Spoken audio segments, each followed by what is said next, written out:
Welcome to the deep dive. Today, we're taking on something truly special, one of life's genuine universal delights, chocolate. Definitely a favorite. Right. You might love it, you might crave it, maybe even hoard it a little bit. Guilty. But, okay, let's unpack this. You might love chocolate, but have you ever really considered its journey? The incredible path it takes. Probably not in detail. Exactly. From just this humble, kind of unassuming bean all the way to that sophisticated, delightful bar you unwrap. It's quite the trip. It really is. It's a story that's, well, it's full of surprising transformations, a lot of intricate science, actually, and some really delicate artistry. It's way more involved than most of us think when we just, take that first bite. And that's pretty much our mission today, isn't it? Yeah. We're going to dive into that whole process. Yep. We'll try to extract the most important nuggets of knowledge from the sources we've looked at, guiding you through the really intricate how and why of chocolate making. A whole story. The whole story. And what's fascinating here, I think, is how profoundly each and every step, right from the bean forming on the tree, fundamentally shapes the final product. It really does. Every single one matters. Every single one. If we connect this to the bigger picture, you really start to see it's this amazing testament to, well, immense patience, a lot of scientific precision, and this blend of traditional art and, frankly, modern engineering. Patience is a big one, as we'll see. Huge. It really makes you appreciate what goes into something we often just, enjoy without a second thought. Absolutely. So let's start right at the beginning. The genesis, you could say. Where does this magical bean actually come from? Okay, so the journey begins with this really quite remarkable plant. Its name alone tells you something. It's the Theobroma cacao tree. Theobroma cacao. Sounds impressive. It is, and the name isn't just, fancy Latin. It literally translates to food of the gods, Food of the gods. I love that. That says it all, really. doesn't it? If you've ever savored a piece of really fine chocolate, it feels, well, entirely appropriate. It hints at how highly it was valued, even way back by ancient civilizations. Okay, food of the gods. But these trees, they don't just grow anywhere, right? You can't just plant one in your backyard, say in London or Chicago. Yeah, definitely not. Oh. No, they have incredibly specific habitat needs. They really only thrive in tropical climates. Oh, cool. We're talking about a pretty narrow band of the planet, generally within about 20 degrees north and south of the equator. It's quite restricted. So that explains why we hear about certain regions. Exactly. That's why major cacao production comes from places like West Africa, Okay. Cote d'Ivoire, Ghana. They're huge global suppliers. Right. But also you find significant cultivation in its native lands, Central and South America. And increasingly, actually, in parts of Southeast Asia too, like Indonesia. It's truly a plant of the tropics. Tied to that specific climate zone. Absolutely. And it's not just the general temperature either. It's got a very specific microclimate they need. Okay, more specific how? Well, these trees, they need very particular nurturing conditions. They don't actually like direct, harsh sunlight. Oh, interesting. I pictured them out in the sun. Nope. They grow best as what's called an understory crop. So they thrive literally under the canopy of larger, taller trees. Ah, okay. Yeah. Like in a rainforest setting. Precisely. That provides the hot, humid, and somewhat shaded environment that a dense tropical forest naturally offers. It's a really delicate ecosystem that has to be maintained. So it's part of a whole system. It is. It reflects this kind of symbiotic relationship Yeah. with the plants around it.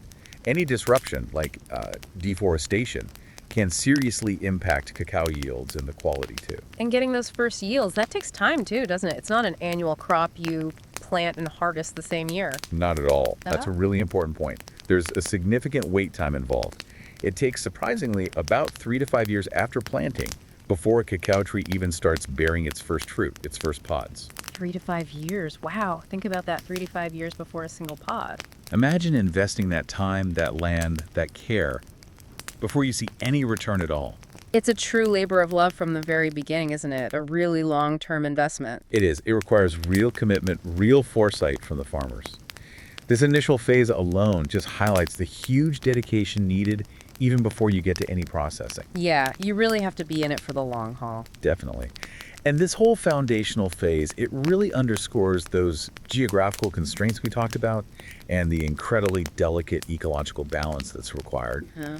It also highlights that long-term planning aspect, which This raises an important question about the nature of this product, doesn't it? How so? Well, it's not something you can just easily mass produce anywhere, like, say, wheat or corn. Right, and not like commodity crops. Exactly. It's intrinsically tied to these specific, often quite fragile, equatorial environments. Yeah. That makes the supply vulnerable to things like climate change, local environmental shifts. Yeah, you hear about those concerns. Absolutely. The vulnerability of those ecosystems directly impacts the entire global chocolate market. It's Right. all connected. Fascinating. So, okay, they wait all those years. What is this fruit, this pod that finally appears? What's it like? It's quite distinctive looking, actually. The cacao pod itself, it's not like, an apple or an orange. It's usually a large, quite colorful, often sort of football-shaped fruit. Football shape. Yeah, That's roughly. cute. They can range from green to yellow, orange, even deep red or purple when they're ripe. A really unique thing is where they grow on the tree. Where's that? They often hang directly from the main trunk or from the tree's big woody branches, rather than out on small twigs like most fruit. Oh, okay. I've seen pictures like that right off the trunk. Exactly. And inside that tough, kind of leathery outer shell, you'll find anywhere from, say, 20 to 50 seeds. These are the actual cacao beans, Ah, the main event. the main event. And they're not loose in there. They're nestled in this sweet, white, sort of sticky, mucilaginous pulp. Yeah. And that pulp, as we'll find out very soon, plays an absolutely crucial role in the very next step, the step that starts unlocking chocolate's real flavor. All right, so we've got these ripe pods hanging off the trunk. How do they get them down? This brings us to step 2, harvesting. Right. And here's where you really start to appreciate the hands-on nature of it all, Because because it's all done by hand, pretty much universally. all by hand. No machines. Generally, no. Mechanical harvesting, despite all the advances in agricultural tech, it just isn't really feasible for cacao. Why not? Seems like it would be faster. It would be faster, but using heavy machinery would inevitably damage the delicate trees themselves. Ah, right. And you've waited 3 to 5 years for them. Exactly. You damage the tree, you damage future harvests. It's completely counterproductive, especially since these trees keep producing for many, many years. So how do they do it by hand then? Skilled farmers use specialized tools. Often it's a long pole with a very sharp blade on the end, or sometimes just a machete for the lower pods. They carefully cut only the right pods from the trees. Carefully being the key word, I guess. Absolutely. Nah. They have to do it without harming the nearby flowers or the other developing pods on the tree. Precision is really vital. Here's where it gets really interesting for me. It's all done by hand. Imagine that continuous, careful work. It is continuous. And this manual process, it really underscores the significant human involvement right at the very earliest stages. Yeah. That direct human labor, it impacts everything from, the efficiency of the harvest to the overall quality of the beans you start with. So the farmer's skill is paramount. Definitely. And if we connect this to the bigger picture, it really speaks to the labor intensity you often find in tropical agriculture, where skilled, careful human hands are often just irreplaceable for ensuring quality control right from the start. And it's not like they go out once a year and pick everything, is it? Like an apple harvest or something. No, that's another key point. That would be simpler, maybe, but cacao doesn't work like that. The sources are clear. Pods ripen at different times throughout the year, even on the same tree. Oh, okay. So it's staggered. Very staggered. Which means farmers aren't just doing one big seasonal harvest. They're continuously harvesting. They might return to the same trees every few weeks, walking through their groves, Constantly checking. constantly checking, meticulously identifying, and carefully picking only the pods that are perfectly ripe. It's an ongoing year-round commitment. Requires constant vigilance, constant effort. Wow. That changes the whole picture of the farming rhythm. It does. And this continuous harvesting also means that the next steps, the processing, often happen in smaller, more frequent batches rather than one massive load. And that processing starts right away. Pretty much immediately. The immediate post-harvest step is also typically done right there on the farm, sometimes literally in the field. What's that? Once the pods are collected, they're split open, again, usually by hand, often with a machete or a wooden club. Okay, cracking them open. Right.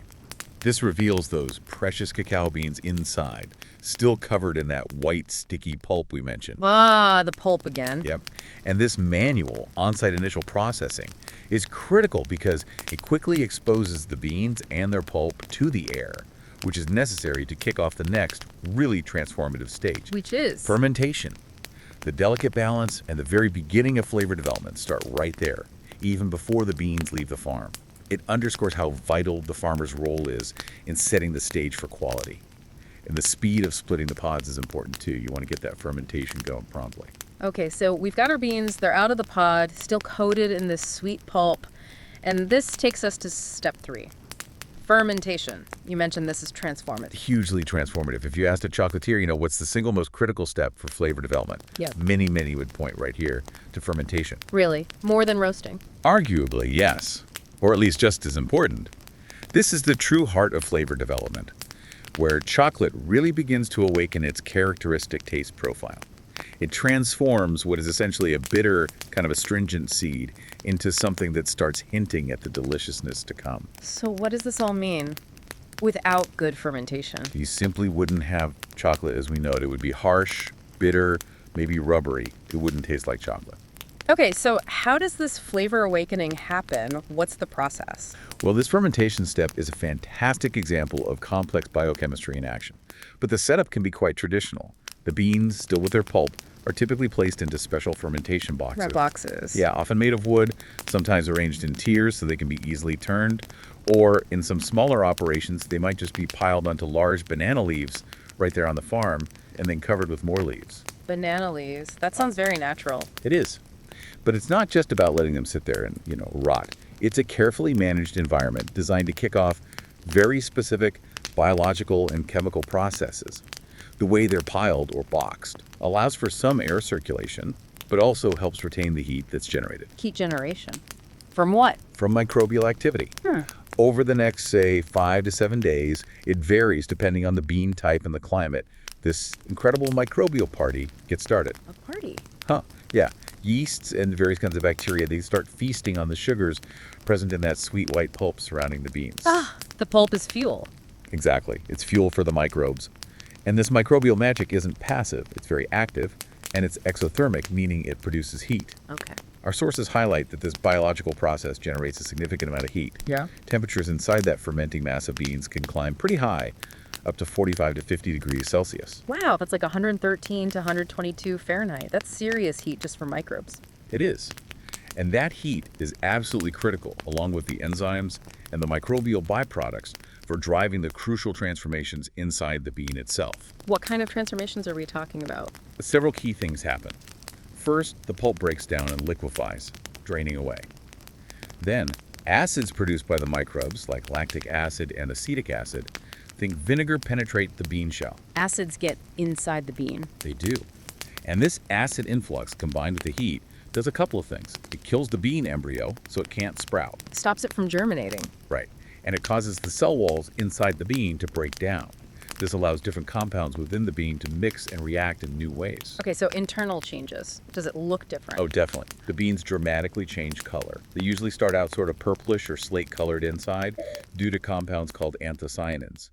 During fermentation, they turn that characteristic deep reddish brown we'd associate with cocoa. The chocolate color starts here. It does. And maybe even more importantly for taste, many of those naturally bitter and astringent compounds, the things that make raw beans taste harsh, are significantly reduced or converted into milder compounds. Less bitterness. That's good. Very good. And perhaps the most exciting part is that precursor flavors start forming. Precursor flavors. What are those? They're complex molecules, the result of all these reactions. They aren't the final chocolate flavor themselves, but they are the essential building blocks. They set the stage for those rich, chocolatey, nutty, and sometimes fruity notes that will fully emerge later during roasting. So they're like dormant flavors waiting. Exactly, waiting to be activated by heat later on. So what does this all mean then, this whole fermentation stage? It's not just letting fruit sit around. It's a really carefully controlled dance of microbes and chemistry, creating the very essence of chocolate. Precisely. And that control is absolutely critical for quality. Our sources really emphasize that proper fermentation is paramount. What happens if it goes wrong? Well, if the beans are under-fermented, you end up with flavors that are flat, bland, maybe kind of raw, often still too bitter or acidic.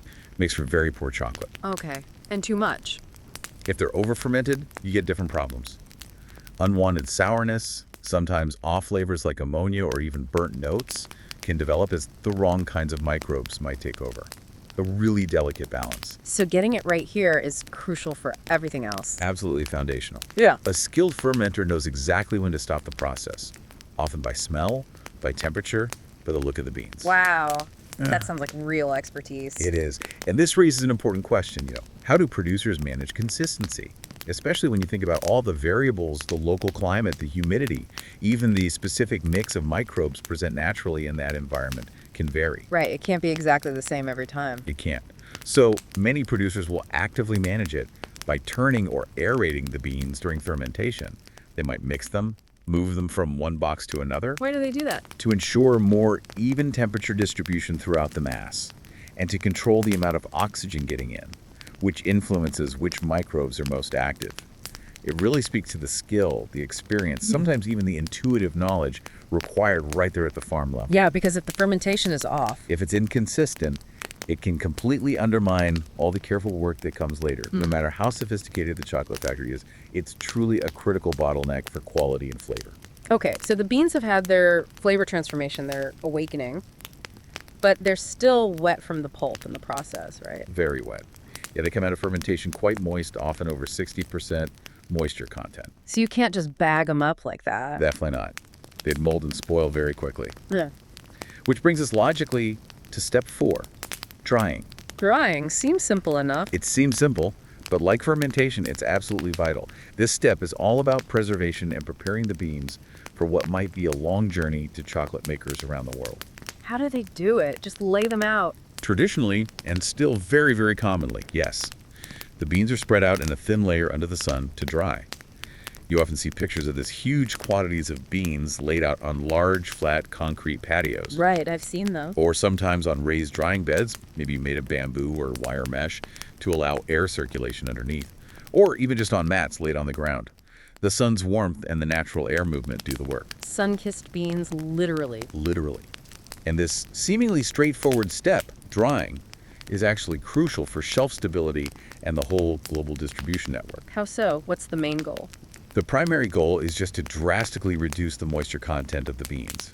Once they're fully dried, they typically contain only about 7% residual moisture, maybe 6 to 8%, somewhere in that range. From over 60% down to 7%. That's a huge drop. It is, and it's this very low moisture content that inhibits the growth of mold and stops any further unwanted fermentation or spoilage. Ah, okay.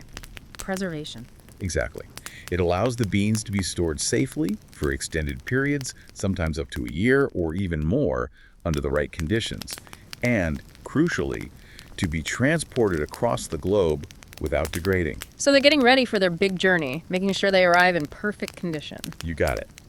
If we connect this to the bigger picture, effective drying is absolutely fundamental for preventing massive amounts of waste and for maintaining the quality of the bean across potentially vast distances. It's what enables chocolate to be a truly global commodity, bridging that gap from a tropical farm in, say, Ghana to a factory in Switzerland or the US. Makes sense. How long does the sun drying take? Our sources indicate it usually takes about 5 to 10 days. It really depends heavily on the weather conditions, how much sun, how much humidity. And they don't just leave them sitting there, do they? No, definitely not. During this drying period, the beans have to be regularly raked or turned over, constantly. Why is that so important? 2 main reasons. First, to ensure they dry evenly on all sides. You don't want one side dry and the other still damp. Second, and perhaps most importantly, turning them prevents mold from growing, which could ruin the entire batch after all that careful work during fermentation. Right, gotta avoid mold. Absolutely. In some regions where sunshine is less reliable, or during rainy seasons, some producers might use mechanical dryers, but sun drying is often preferred. Why is that? Does it affect the flavor? Many believe it does.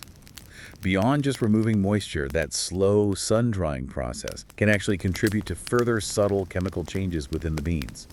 It might help to lock in and even enhance some of the flavors developed during fermentation. Interesting. Also, any lingering acetic acid from the fermentation, that vinegar note, can continue to evaporate during drying, leading to a milder final flavor. So the drying method matters too. It can, yeah. And the rate of drying matters. If you dry them too quickly, say with too much heat, the outer shell can harden up too fast, trapping moisture inside, which can lead to problems like mold later on or issues during roasting. So slow and steady wins the race here. Pretty much. While it seems simple, getting the drying just right is vital for maximizing flavor potential and ensuring the bean's longevity. It's another one of those foundational steps that enables the whole global supply chain to work reliably. Okay, so now we have these beautifully fermented, carefully dried beans. They're brown, they're less bitter, they've got those crucial precursor flavors locked inside. They've probably been shipped across the world and have arrived at a chocolate processing facility. What's next? Now we get to a really exciting part. Step 5, roasting. Roasting. Okay, this sounds familiar, like coffee. Very similar concept, yes. Roasting is where those precursor flavors that started developing during fermentation are truly unlocked, intensified, deepened, and new complex aromas are created through heat. So it builds on the fermentation work. Absolutely. It's also a very practical step because roasting makes the outer shell or husk of the bean quite brittle and much easier to remove in the next stage. How do they roast them? Is it like coffee roasting? It's similar in principle, often done in large rotating drum roasters. No. But the specifics are tailored for cacao. It's a finely tuned operation, often considered a real art form by chocolatiers. An art form. Definitely. The beans are typically roasted at temperatures ranging somewhere between 110 and 150 degrees Celsius. That's about 230 to 300 Fahrenheit. Okay. And the duration can vary quite a bit, maybe from 10 or 15 minutes up to 45 minutes, sometimes even close to an hour. Why such a big range? It depends heavily on the specific bean variety. There are different main types like Criollo, Forastero, Trinitario, and many subvarieties, each with its own inherent flavor profile. Ah, so the bean type matters a lot. Hugely. Yeah. And it also depends on the desired flavor characteristics for the final chocolate bar. A master roaster understands these nuances and will adjust the time and temperature profile very precisely to bring out specific notes, maybe more fruity notes or more nutty or deep roasted notes. What happens if they get it wrong? But over roasting is a danger. You can burn the beans, creating harsh, bitter, burnt flavors that overwhelm everything else. Right. But under roasting isn't good either. The flavors might remain underdeveloped, maybe too acidic or green tasting. Finding that perfect balance is key. And here's where it gets really interesting, chemically speaking, right? The Maillard reaction. Exactly. Yeah. You beat me to it. During roasting, this crucial chemical process, the Maillard reaction, takes center stage. Which is, remind us. It's that amazing reaction, a form of non-enzymatic browning that happens between amino acids and reducing sugars when they're heated. You know it from the browning on toast or searing meat or baking bread. That delicious brown crust flavor. That's the one. And in chocolate, it produces an incredibly complex array of hundreds of new aromatic compounds. These are what contribute hugely to that characteristic taste and rich smell we all associate with chocolate. So those deep, roasted, nutty, caramel, sometimes even spicy or fruity nuances. That's the Maillard reaction at work. A huge part of it, yes. Without the Maillard reaction happening during roasting, chocolate just wouldn't have that deep, rich, profound flavor. It would taste much flatter, maybe a bit raw. Wow. Chemistry is delicious. Isn't it? The Maillard reaction is truly foundational to so many delicious foods. And in chocolate, it's absolutely key for developing that richness and depth. And this raises an important question. Which is? How are those roasting parameters fine-tuned for different chocolate profiles? For instance, a maker might choose a lighter roast for certain fine flavor beans to preserve more of their delicate, inherent fruity or floral notes. Ah, so lighter roast for delicate beans. Often, yes. Whereas for other beans, or if they want a more robust flavor, they might opt for a darker roast to bring out stronger, more bitter, or even smoky characteristics. It's all about controlling those reactions. And roasting does more than just flavor, right? You said it helps with the shell. Yes, beyond the flavor chemistry, roasting brings about crucial physical changes too. The beans lose more moisture, they become quite crunchy, and importantly, their outer papery husks become very brittle and dry. Making them easy to crack off. Exactly. Much easier to remove in the very next step. Roasting also helps to kill off any lingering bacteria or microorganisms that might still be present on the surface of the beans from the earlier stages. So it's a flavor step and a preparation step. Okay, that crunchy, easy to remove husk leads us perfectly into step 6, winnowing. Winnowing. Sounds a bit old-fashioned. It does, doesn't it? But the goal here is really straightforward. So what does this all mean? You've got to get rid of that outer layer, that husk, to get to the good stuff inside the pure chocolate essence. That's exactly it. Winnowing is simply the process of separating that thin, papery husk from the roasted beans. What you're left with after removing the husk is the valuable part, the cacao nibs. Cacao nibs, you can actually buy those. You can. There's basically pure, broken pieces of roasted cacao bean. But how do they get separated? This mechanical separation is vital for the purity and the final mouthfeel of the chocolate. How does it work? The process usually starts by feeding the roasted beans through a cracking machine.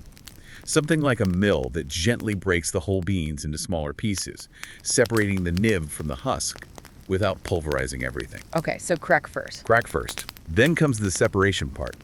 Often this involves blowing air over the cracked pieces. Air? How does that work? Well, the husks are much lighter and papery than the dense nibs. So as air blows through the stream of cracked beans, the lighter husks are carried away, while the heavier nibs fall down. Ah, clever. Like separating chaff from wheat. Exactly the same principle. Though modern factories often use more sophisticated systems involving vibrating sieves and vacuum suction alongside airflow to get a really clean separation. But the principle is the same. Density difference. And those nibs are the key ingredient now. They're the absolute heart of chocolate. They are the essential edible core that will be transformed into the chocolate we recognize and love. What would happen if some husk got left behind? Any remaining husk would be bad news for the final product. It would introduce unwanted bitterness, but maybe more noticeably, it would make the chocolate taste gritty or sandy. It would completely ruin that smooth, luxurious texture we expect. Right, nobody wants gritty chocolate. Nobody. So this winnowing step is crucial for ensuring a clean, pure base for everything that comes next. It's all about removing anything that would detract from the pure cacao flavor and that desirable, smooth mouthfeel. So it's a purification step. Essentially, yes. And if we connect this to the bigger picture, inefficiencies here, meaning if too much husk is left in with the nibs, can directly lead to a less refined, lower quality final chocolate bar. It just reminds us that even these seemingly simple mechanical steps are absolutely critical for achieving that high-end, luxurious experience. Getting those nibs pure is vital. Okay, let's unpack this next stage. We've got our clean, roasted, perfectly winnowed cacao nibs. Pure essence of the bean. And now in step 7, the sources say the real transformation begins. This is grinding and liquefying. This is a huge step. Yeah. This is where those solid, crunchy nibs undergo a radical physical change. They're ground down, usually with intense force, and they transform into a thick, liquidy, paste-like substance. A paste. Or a liquid. It's sort of both. It flows, but it's very thick. And this substance has a rather interesting and slightly confusing name. Chocolate liquor. Chocolate liquor. Okay, now that sounds exciting. Does it have alcohol? Haha, that's the confusing part. Despite the name, it's really important for you to know there is absolutely zero alcohol in chocolate liquor. None at all. Ah, so why call it liquor? It's purely a descriptive term for its liquid flowable state at warm temperatures. It looks kind of like a thick, dark, viscous syrup. It's also sometimes called cocoa mass, which is maybe a less confusing term. Cocoa mass. Okay, that makes more sense. How do they grind the nibs to make them liquid? The grinding process is intense. It's often done using powerful mills, maybe traditional stone mills, or more commonly now, things like steel disc refiners or ball mills, which use steel balls tumbling inside a drum to crush the nibs. It sounds like a lot of friction. Exactly. And all that grinding generates significant heat due to the friction. This heat is key Why? because cacao nibs are naturally quite high in fat, roughly 50-55% fat. This fat is known as cocoa butter. Ah, cocoa butter. Right, and cocoa butter has a relatively low melting point, right around human body temperature, actually. Oh. So the heat generated just by the friction of grinding is enough to melt that cocoa butter within the nibs. So the fat melts and carries the ground solid. Precisely. The solid parts of the nib get ground down into tiny particles, and the melted cocoa butter turns the whole thing into this flowing liquid mass, the chocolate liquor. So this chocolate liquor, or cocoa mass, what's actually in it? It's essentially the pure, unadulterated essence of the cacao bean in liquid form. It contains two main things. First, the cocoa solids. These are the non-fat components, tiny particles that contribute most of the intense chocolate flavor, the bitterness, the antioxidants, and the dark color. Okay, solids for flavor and color. Right. And second, it contains the cocoa butter. That's the natural fat, which is responsible for the liquidity when warm, that characteristic smoothness, the viscosity, and ultimately that wonderful melt-in-your-mouth sensation we all love. And the ratio of solids to butter is fixed. It's naturally determined by the bean variety, but it's roughly 50-50, give or take. This proportion can influence the final chocolate's properties. And this chocolate liquor, you said it's a crossroads. Yes, a crucial one. From this point, the chocolate liquor can go down one of two major paths in a factory. Path 1. Path 1 is pressing. The liquor can be put under extremely high pressure in a hydraulic press. This squeezes out a large portion of the clear golden cocoa butter, leaving behind a solid cake. Okay, separating the fat. Exactly. That cake is then pulverized to make cocoa powder, which is used for baking, hot chocolate, etc. And the pressed cocoa butter is used in chocolate making, but also in cosmetics and pharmaceuticals. And path 2. Path 2 is to keep the chocolate liquor largely intact and use it as the base ingredient to continue on the journey to make chocolate bars, which is what we're focusing on today. It gets combined with other ingredients. So this step is really where solid becomes liquid, all thanks to that cocoa butter. It really demonstrates the unique physical properties of cocoa butter. Yeah. And this raises an important question about how that balance, the ratio of cocoa solids to cocoa butter, ultimately influences the end product's characteristics. More cocoa butter generally means a smoother, meltier chocolate. Right, you can feel that difference. Yeah. Okay, so we're taking path 2.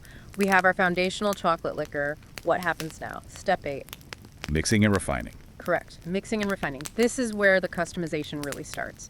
This is where your personal chocolate preferences truly come into play, because the recipe changes drastically depending on whether you're making dark, milk, or white chocolate. Yeah, big difference between those. Huge. So depending on the target chocolate type, various other ingredients are carefully measured and added to that chocolate liquor in large mixers. Okay, let's break that down. What goes into dark chocolate? For dark chocolate, it's primarily the chocolate liquor plus granulated sugar for sweetness.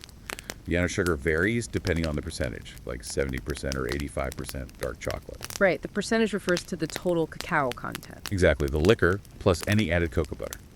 Sometimes extra cocoa butter is added to dark chocolate to achieve a smoother texture and enhance the melt. Okay, anything else? Often, a tiny amount of an emulsifier is added, most commonly soy lecithin or sunflower lecithin. Emulsifier, why? It helps the ingredients, particularly the fat, cocoa butter, and the non-fat particles, sugar, cocoa solids, blend together more smoothly and reduces the viscosity, makes the liquid chocolate flow better, which is important for later steps like molding. Got it. Okay, what about milk chocolate, the most popular kind for many? For milk chocolate, you start with the chocolate liquor, but then you add milk powder. This could be whole milk powder, skim milk powder, or sometimes even condensed milk solids. Ah, the milk part. Precisely. That gives it the creamy texture and characteristic milky flavor. Then, of course, you add sugar, usually more sugar than in dark chocolate, plus typically extra cocoa butter for smoothness, and again, an emulsifier like lecithin. So liquor, milk powder, sugar, cocoa butter, emulsifier. That's the basic recipe.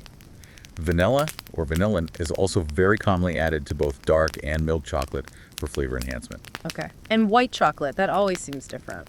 It is fundamentally different because its base contains no cocoa solids at all. Remember how chocolate liquor has solids and butter? Right. White chocolate is made using only the cocoa butter component mixed with milk solids, powder again, a good amount of sugar, an emulsifier, and often vanilla. So no actual chocolatey solids, just the fat. Correct. That's why it's white or ivory colored and has a very different flavor profile, mainly creamy, sweet, with those subtle notes from the cocoa butter itself. Technically, some purists debate if it's chocolate, but it uses a key cacao component. Fascinating difference. So once all these ingredients are mixed together for whichever type of chocolate, Right. what next? You mentioned refining. Yes. Once everything's combined in the mixer, you have this thick, potentially quite coarse or gritty paste. This mixture is then passed through what they're called refining rollers. Rollers, like in a printing press. Sort of similar in concept, but much heavier duty. These are typically a series of very large, heavy steel or granite rollers set very close together that rotate at different speeds. The chocolate paste is fed between them. And what do? They progressively crush and grind all the solid particles within that chocolate mixture, primarily the sugar crystals and the solid cocoa particles from the liquor, or the milk solids in milk white chocolate. Grinding them smaller. Much, much smaller. The goal here is absolutely critical for the final texture and mouthfeel. You want to reduce the size of all these solid particles down to an incredibly fine, uniform size. How fine are we talking? We're talking typically less than 20 microns, sometimes even finer, maybe 15 microns. Microns, how small is that? A micron is a millionth of a meter. For perspective, a single human hair is roughly 50 to 100 microns thick. So these particles become incredibly tiny, almost imperceptible to the tongue. Wow, that's incredibly fine powder. Why so small? Because the refining process is entirely about particle size reduction, and that directly impacts how smooth the chocolate feels on your palate. If those particles were larger, say over 30 or 40 microns, your tongue would detect them as individual gritty bits. Ah, the dreaded gritty chocolate again. Exactly. The chocolate would feel sandy or chalky or just generally unpleasant in your mouth. The whole point of refining is to eliminate any hint of graininess. To get that silky smooth feeling. Precisely. That silky, luxurious mouthfeel that defines high-quality chocolate. If we connect this to the bigger picture, it's really a testament to the relentless pursuit of a perfect sensory experience. That meticulous grinding is what creates the signature smooth melt, allowing the cocoa butter to fully coat every tiny particle and glide smoothly over your tongue. Amazing the difference particle size makes. Okay, we've mixed, we've refined. The chocolate paste is now super smooth, but maybe still needs something. It definitely needs something. It's smooth in terms of particle size, but the flavor might still be a bit harsh or unbalanced, and the texture isn't quite that perfect melty, velvety feel yet. Which brings us to step 9. And this is Conching. C-O-N-C-H-I-N-G. conching. Okay, here's where it gets really interesting, you say. This is the secret sauce for that melt in your mouth experience.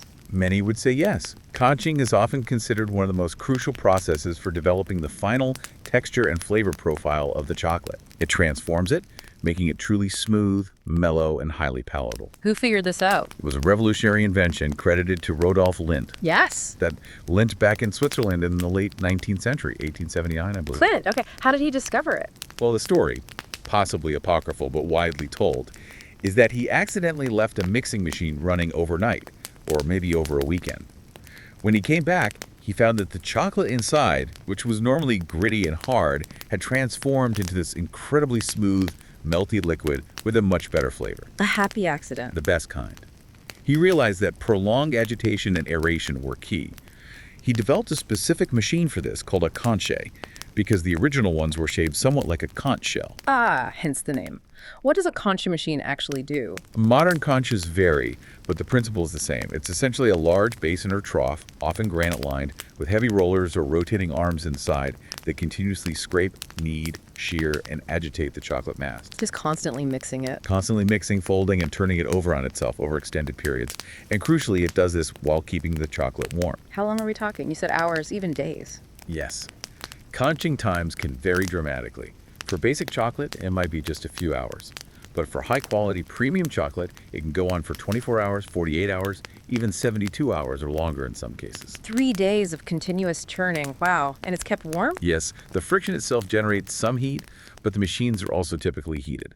Temperatures inside the conchi might range from around 45 degrees C up to maybe 80 degrees C, that's 113 degrees per hour, to 176 degrees F. Depending on the type of chocolate being made, milk chocolate is usually conched at lower temps and dark, and the desired outcome. Okay, hours or days of warm churning. What is actually happening to the chocolate during all this time? It seems like just mixing. It seems like just mixing, but it achieves several incredibly vital things simultaneously. Like what?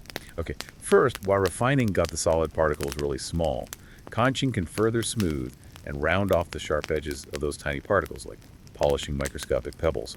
This contributes even more to that ultimate perception of smoothness. Even smoother. Got it. Second, and this is huge for flavor, the continuous agitation and aeration allow volatile acids and moisture to evaporate from the chocolate mass. Volatile acids, like the acetic acid from fermentation. Exactly. Those slightly harsh, vinegary, or other unwanted acidic notes that might still be lingering, they get driven off. This process, sometimes called deacidification, leads to a much mellower, smoother, less astringent flavor profile. It rounds out the harsh edges, taste-wise. Ah, so flavor development is key here too. Absolutely key. Third, conching ensures that the cocoa butter becomes perfectly and evenly distributed throughout the entire mass, coating every single tiny solid particle. This is critical for achieving that consistent, velvety texture and that perfect melt. Coats every particle. Okay. And finally, some researchers believe that the exposure to air, oxidation, and the sustained warmth during conching can actually promote the development of new, desirable flavor compounds, further rounding out and maturing the chocolate's overall profile. It's like aging, but accelerated. Wow. So it polishes particles, drives off harsh flavors, coats everything in fat, and maybe even creates new flavors. That's a lot. It's a huge amount. All these combined actions work together to create that signature velvety, luxurious texture and complex mellow flavor that we associate with really fine chocolate. And you said longer conching is generally better? Generally, yes. There's often a direct correlation. Longer conching times typically result in smoother chocolate with a more developed, refined flavor profile. You often taste the difference between a chocolate conch for 4 hours versus one conch for 48 hours.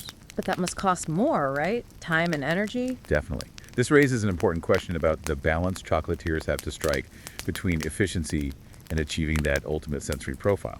Longer conching means higher energy bills, lower throughput, significantly increased production costs. So it's a trade-off. It's a trade-off. Many premium or artisan chocolatiers are absolutely willing to make that investment for superior quality, sometimes boasting about their long conching times. Mass market producers might use shorter times or more intensive conching technologies to speed things up. The difference is often palpable in the final bar. Conching is really where a lot of the art meets science.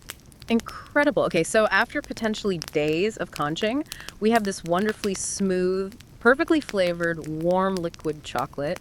Surely now it's ready to be made into a bar. Almost. It tastes right, it feels right when liquid, but there's one more crucial, highly scientific step needed before it can be molded and cooled properly. Step 10. Tempering. Tempering, I've heard of this. This is important, right? This is why some chocolate melts beautifully in your mouth and snaps cleanly, Exactly. while other chocolate might look dull or feel kind of soft and crumbly or get that weird white stuff on it. Precisely. Tempering is all about controlling the crystalline structure of the cocoa butter as the chocolate cools and solidifies. It's absolutely essential. Crystal structure in chocolate. Yes. This is a fascinating bit of food science. Remember cocoa butter, the fat in chocolate? Yep, the melty stuff. Well, cocoa butter is what's called polymorphic. That means it's capable of hardening or crystallizing into several different distinct crystal forms. The sources usually say 6 different types, labeled I through 6. 6 different ways it can freeze. Essentially, yes. And each of these 6 crystal forms has a different shape, a different density, and crucially, a different melting point and stability. Okay, so which one do we want? We want form V, sometimes called beta 5 or Babo V. It turns out that only this specific form V crystal provides all the desirable qualities we look for in a finished chocolate bar. What qualities are those again? 3 main things. First, a beautiful, glossy, shiny appearance. Untempered or poorly tempered chocolate looks dull and matte. Second, a hard, brittle texture that gives that satisfying, clean snap when you break a piece. Other forms are softer or crumbly. And third, a smooth, clean melt on the tongue, right around body temperature without feeling waxy, greasy, or melting too slowly or too quickly. Form V provides all of that. So form V is the magic crystal. The other 5 are bad. Undesirable is probably the better word. They're unstable, they can transform over time, they lead to poor texture, poor appearance, like bloom, and they don't melt nicely. So the entire goal of tempering is to manipulate the chocolate so that only form V crystals are present and stable when it finally hardens. Okay, how on earth do they control which crystals form? Sounds like microscopic magic. It feels like it, but it's actually a very precise process of temperature control. Tempering is typically a carefully controlled 3-step cycle of heating, cooling, and reheating. 3 steps. Okay, step 1. Step 1. Heating. You start by gently heating the conch chocolate, maybe to around 50 degrees C, 113, 122 degrees Fac for dark chocolate, a bit lower for milk and white. The goal here is to melt all existing cocoa butter crystals, including any unstable ones that might have formed. You want to erase the crystal memory, basically. Get a completely liquid, crystal-free starting point. Okay, melt everything first. Clean slate. Step 2. Step 2. Cooling. Now, the chocolate is carefully cooled down while being constantly agitated or stirred. It's cooled to a specific lower temperature. Wow.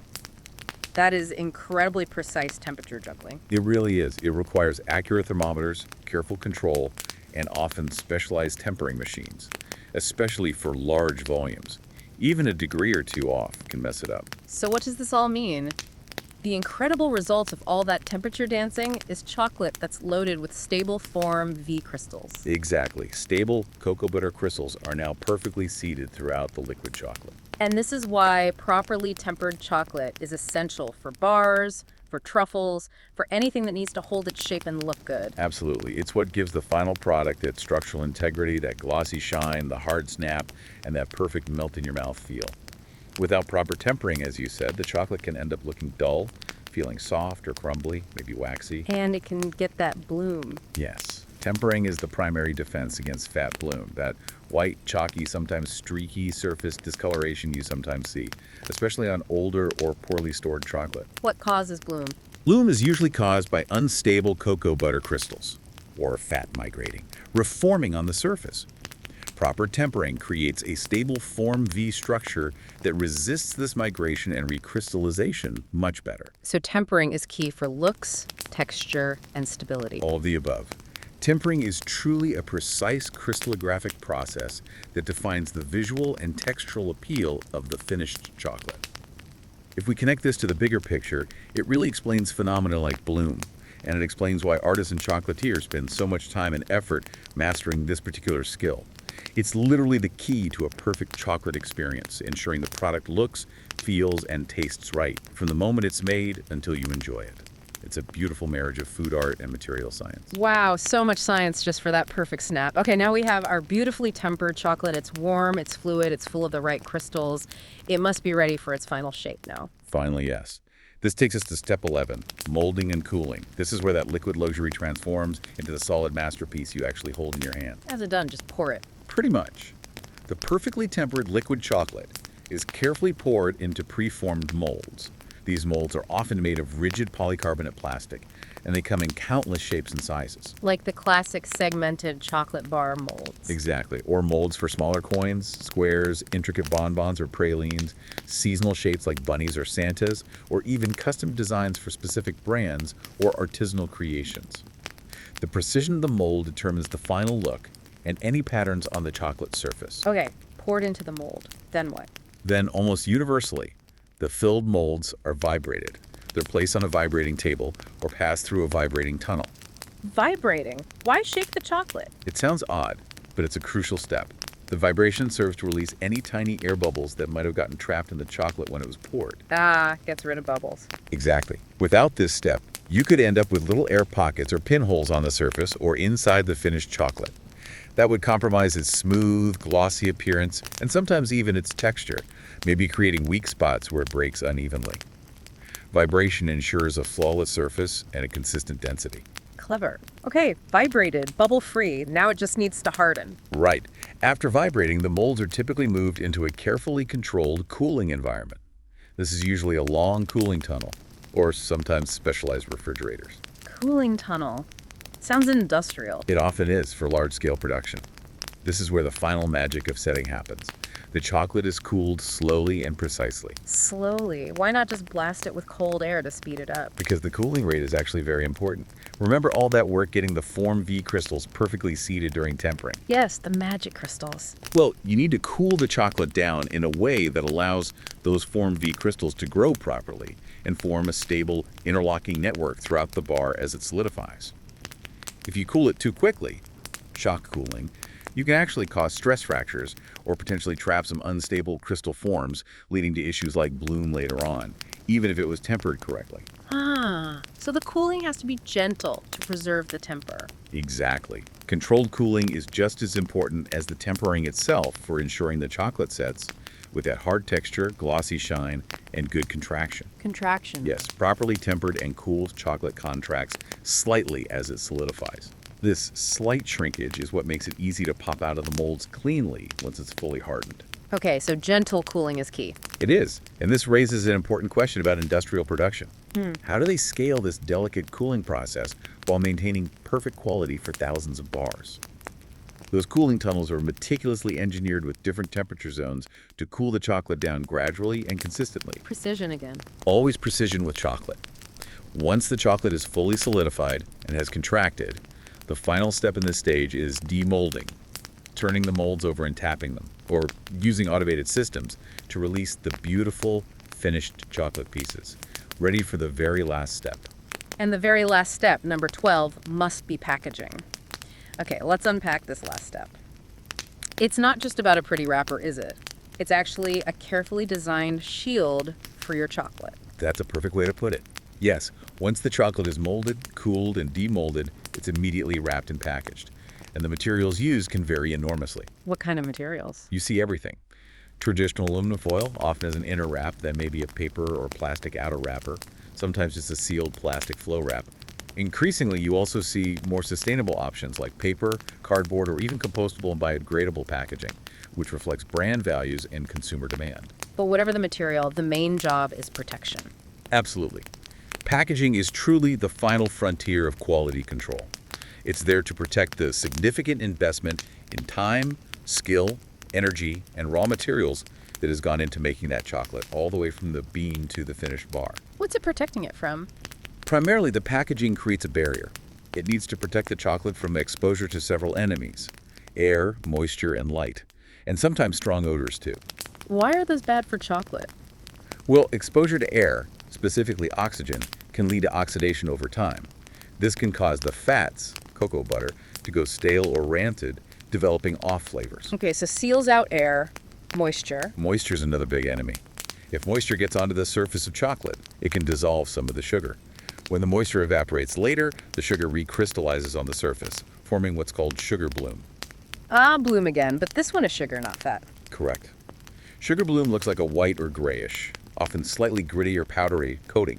It's different from fat bloom, but also undesirable. Good packaging with a moisture barrier prevents this. And light. Light, especially sunlight or fluorescent light, can also accelerate oxidation and degrade flavors and aromas over time.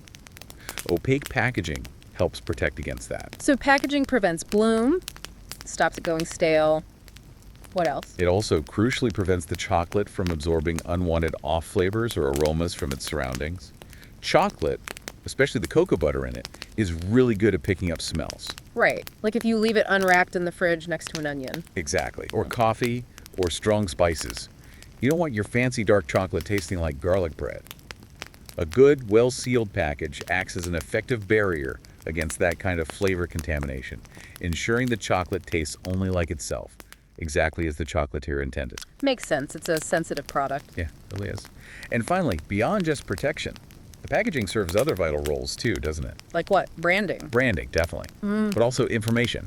Chocolatiers often use the packaging to communicate a lot more. They might include important batch information, legal ingredients lists, nutritional info. And details about the chocolate itself. Yes, especially for premium or craft chocolate. They'll often highlight the origin of the specific cacao beans used, single origin Peru, Ghanaian Forastero, blend of, etc. Right, telling the story. Exactly. They might even include specific tasting notes suggested by the maker, maybe notes of red fruit, hints of coffee, earthy undertones.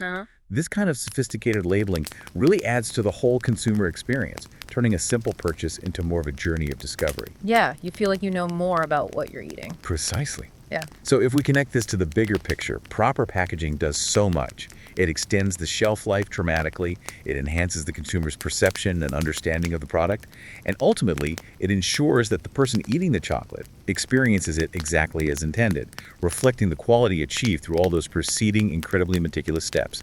It's the final crucial act in making sure all that hard work, from farm to factory, doesn't go to waste before it reaches you. Wow, what a journey. So what does this all mean? When you think about it, from that food of the gods tree growing deep in a humid tropical forest, through that complex, almost magical dance of fermentation, then the careful, patient drying under the sun, Right. the transformational heat of roasting, bringing out aromas, the meticulous separation of winnowing, the powerful grinding into liquid liquor, the careful blending and intense refining for smoothness, that long, velvety churn of conching, the incredibly precise science of tempering those crystals, Forget molding. the exact molding and controlled cooling, and finally encasing it in that protective, informative packaging. The journey of a single chocolate bar is just, well, it's incredible. It really is mind-boggling when you lay it all out. It's a true marvel of both, like you said, artistry and science. It's Yeah. a testament to immense patience, unwavering precision, and just an amazing array of physical and chemical transformations happening step after step after step. So next time you unwrap a chocolate bar, maybe pause for just a second. You'll definitely be thinking about a lot more than just its delicious taste. Absolutely. This deep dive into chocolate making, it truly highlights something important, I think, that even the simplest, most everyday pleasures we enjoy are often the result of incredibly complex, meticulous processes. Yeah, hidden complexity everywhere. Everywhere. Processes involving deep scientific understanding, sophisticated engineering, global logistics, and amazing human skill and dedication, often stretching back generations. It really invites us to appreciate all of that, the skill, the intricate supply chain, the sheer ingenuity that's embedded in every single bite. A lot to appreciate in a simple treat. A whole world. And this raises a final important question for all of us maybe. What other everyday delights, things we take for granted, might hold such fascinating hidden stories? What other complex journeys are waiting just beneath the surface if only we take the time to look a little deeper and, well, unpack them?